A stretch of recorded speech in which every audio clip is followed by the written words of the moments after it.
A big question on the minds of many is, what does coronavirus actually feel like? And while experiences vary widely, as one woman told the Boston Globe after she recovered, she felt like she needed to tell people she got through this. Lara Woolfson is one of nearly 100 to test positive for coronavirus after attending that Biogen conference late last month. In her case, as a photographer.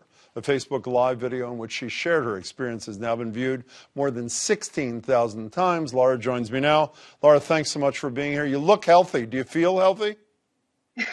I feel great and grateful. So you were asymptomatic from what I read for 4 days. Then you weren't feeling so hot for 3. When it finally hit you after a week, what did that feel like? When the virus actually came to land and settle on me, I had chills. I had a fever of 101 that stayed with me for almost a week. Just terrible body aches, the most intense fatigue I've ever had. I had diarrhea and just a complete lack of appetite. So, to give you an example, if I've had a normal cold, I'll usually power through it in a day or two. This took me out for a full week. So, I didn't know much about the test till yesterday. And you went to Mount Auburn Hospital, where I also go for my medical treatment, I should say.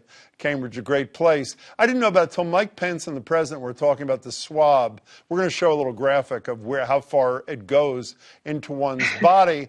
And I think Trump, he rarely tells a joke, said something like, it went all the way up to my eye and took a right turn. How uncomfortable is that test? It's not the most pleasant experience, but it's completely tolerable. It really is. And for that week, from that moment that you actually started feeling horrible, as you described, that whole second week, was that pretty much the level of your discomfort for all those 7 days, or that started to dissipate relatively quickly? How long did it last? I was confidently fatigued and in bed for 7 days. It really took the full week to even begin to recover. And then once it did, it took me about 2 days to be symptom free and feel like myself again. So it came in quick. It lasted a long time, but it left quickly as well. I know you had to wait 5 days for the test. How anxious were you during those days? Those are some of the most stressful days that I've ever experienced in my life.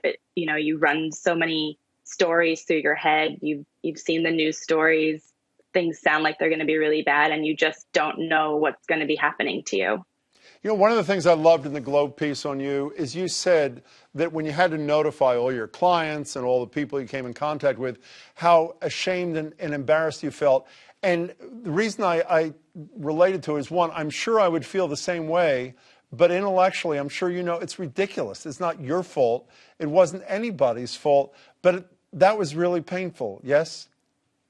Yeah, honestly, aside from the very intense symptoms that I had, the next worst part of this virus were the steps that I had to take in notifying my friends and colleagues, knowing that I was going to be inflicting this same level of panic and anxiety on them. It was heartbreaking. What'd you say to people when you contacted them? If they weren't intimate friends, if they were business associates, what kind of thing did you say?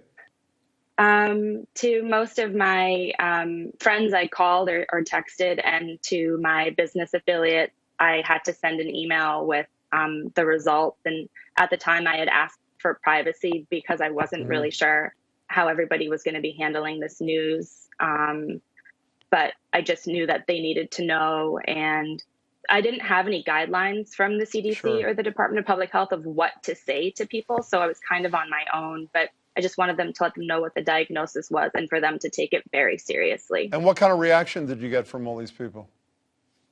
Of course, I was met with concern, and people are saying, I'm so sorry. And then a lot of questions about what did I think that they should do. One last thing, there's the silver lining in the mess that you had to go through is I read that you were too busy in the couple of weeks till this happened to visit your father. And why was that a perverse piece of good news, actually? My dad is 2 years into a pancreatic cancer fight, so he's undergoing chemo and has a compromised immune system. So I am so grateful that I didn't go visit him. That would have been the worst thing I could imagine. Well, you're grateful for that, and we're grateful that you're talking about your experience, because I think it's going to help a lot of people. Lara Woolfson, thanks so much for your time. I really appreciate it. I appreciate it too. Thank you so much. Thank you. And